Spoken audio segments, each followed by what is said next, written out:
তো তারপর আমি আরও এক্সট্রা যদি কিছু জিনিস দেখাই, যেমন কি এখানে অ্যাক্টিভিটি আমার আর ট্রানজ্যাকশনগুলো দেখাবে, যে কোথায় কোন ট্রানজ্যাকশন করছে পুরো হিস্ট্রিটা দেখাবে। দেন ম্যানেজ কারেন্সিস, আপনি কারেন্সি ম্যানেজ করতে পারেন, funding source, report and statement.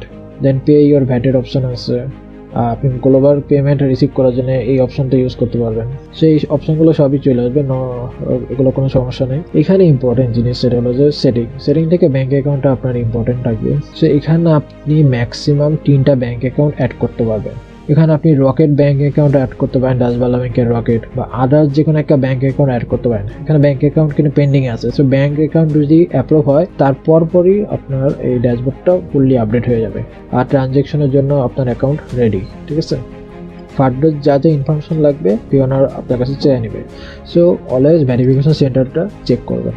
Right now verification সেন্টারে কোনো ডকুমেন্ট আপনার চাই নেই, বাট এখানে যখন অ্যাকাউন্টটা ফুললি অ্যাপ্রুভ হয়ে যাবে, অর্থাৎ 1-2 ঘন্টা পরে, তখন এখানে ভেরিফিকেশন সেন্টারে অ্যাট ফার্স্টে গ্লোবাল পেমেন্ট মেথডটা আপনাকে ভেরিফিকেশন করতে হবে।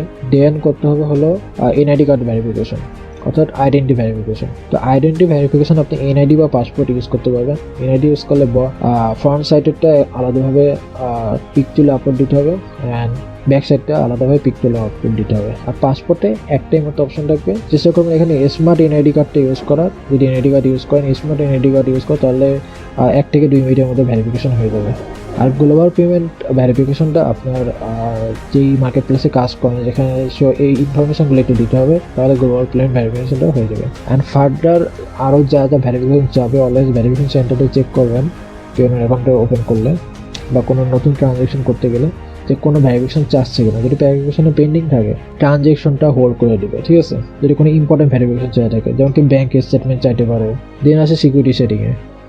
সিকিউরিটি সেটিংয়ে এখান থেকে আপনি পাসওয়ার্ড চেঞ্জ করতে পারবেন, সিকিউরিটি কোশ্চেনগুলো চেঞ্জ করতে পারবেন, 2 স্টেপ ভেরিফিকেশন টার্ন অফ বা অন করতে পারবেন। অ্যান্ড দেন প্রোফাইল সেটিংয়ে আপনি আপনার যে ইনফরমেশন দিয়েছেন, যেমন কি অ্যাড্রেসগুলো যদি কোনো ভুল হয় সেগুলো আপনি চেঞ্জ করে নিতে পারবেন, বা আদার্স যে ডকুমেন্টগুলো আছে ওগুলো চাইলে আপনি এডিট করতে পারেন।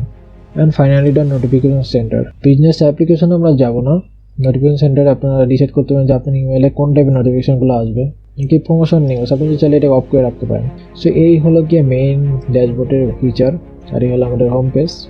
সো ভেরিফিকেশন করার প্রসেসটা আমি সম্পূর্ণ ক্লিয়ার করে দিচ্ছি। তো বিকাশ অ্যাড করার জন্য আপনাকে বিকাশ অ্যাপ থেকে পেওনারটাকে লিঙ্ক করতে হবে। ঠিক আছে, বিকাশের সাথে পেওনার লিঙ্ক করতে হবে, তাহলে আপনি এই কাজটা করতে পারবেন। সো ফার্দার ভেরিফিকেশন প্রসেসের যে ভিডিওগুলো আছে, যে প্রসেসগুলো আছে, দেন ব্যাঙ্ক স্টেটমেন্ট ভেরিফিকেশন, তারপরে বিকাশ অ্যাকাউন্ট কীভাবে কানেক্ট করবেন, এই বিষয়গুলো যদি আপনারা কেউ জানতে চান তা কমেন্ট সেকশনে জানান।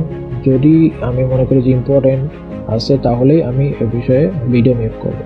আর বিকাশের ওয়েবসাইটে গেলে এই বিষয়টা ক্লিয়ার হয়ে যাবেন। তারপরেও যদি দরকার মনে করেন যে ভিডিও মেক করা লাগবে, তাহলে কমেন্ট সেকশনে মাস্ট বি জানাতে হবে। আর হ্যাঁ, আই হোপ যে অ্যাকাউন্ট ক্রিয়েট করার ফুল প্রসিডিওরটা আমি দেখাইছি, যে তো কোনো প্রবলেম আই হোপ যে আর নাই। তারপরে যদি কোনো কনফিউশন থাকে কমেন্ট সেকশনে জানাতে পারেন, বা আমাদের ফেসবুক গ্রুপে আপনারা আস্ক করতে পারেন। So I hope Payoneer account খোলা থেকে শুরু করে শেষ পর্যন্ত সব কনফিউশন ক্লিয়ার হয়ে গেছে। ফার্দার কোনো প্রবলেম থাকলে আপনারা কমেন্ট সেকশনে জানাতে পারেন বা আমাদের গ্রুপে আস্ক করতে পারেন। So see you in the next video. Till then take care and আল্লাহ হাফেজ।